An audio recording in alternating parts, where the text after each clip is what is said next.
in the developing countries and Malawi specifically, in terms of the post-2015 development agenda, we would want to see the environment as one of the pillars of sustainable development taking much more prominence so that the other pillars and also other decisions related to economic decisions, political decisions, or any other social economic related decisions should have in mind the role of environment as a basis for that.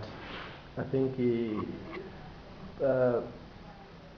before 2015, I think we have seen that the other pillars have tended to override the environment to the extent that some of the economic decisions have introduced inequalities, particularly those related to the South or developing countries.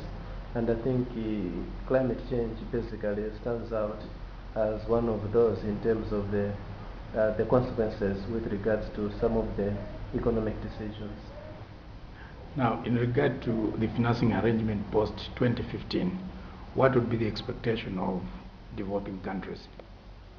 I think while developing countries are expected to, on their own, to be able to generate resources, but I think there is obviously still expectation that they would still get support from countries in the north.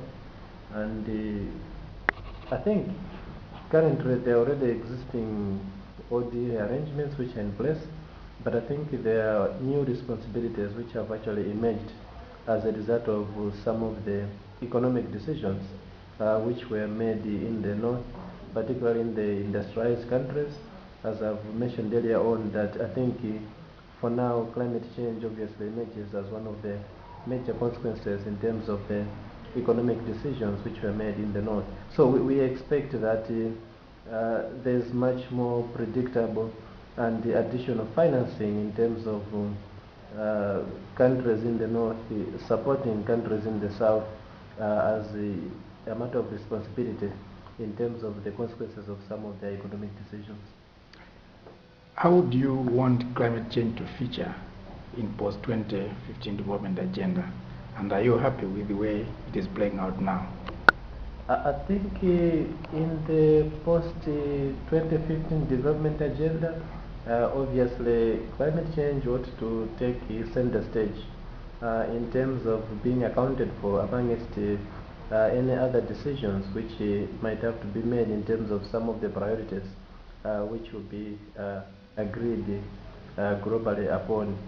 I think the reasoning being that I think the effects of climate change have become much more obvious and prominent in the south now, particularly in a number of developing countries, to the extent that perhaps no economic or political gains might actually be achieved if we don't consider addressing some of the effects of climate change. So I think for now we see that it is emerging in terms of being mainstreamed, but we hope that much more can be done, and I think it would the actual success would be determined when all these become implemented post 2015. You are involved in climate change advocacy and environmental issues. What would be your message to government of Malawi in regard to post-2015 development agenda? I think in terms of the future, government of Malawi also ought to consider that any economic decisions they actually make should also ensure that they account for climate change. Reason being that Malawi as a country is predominantly rain-fed, and I think changes in rainfall patterns has been one of the major effects with regards to the case of Malawi.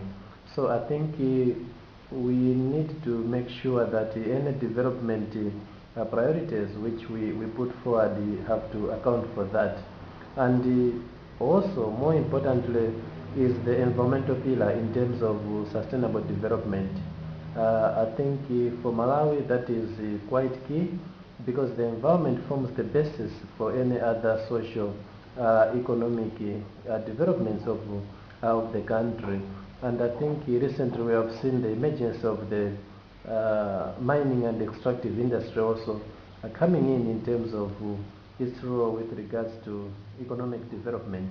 So I think as we make decisions with regards to those sectors, it is important also that we ensure that the sustainability of the environment is actually considered.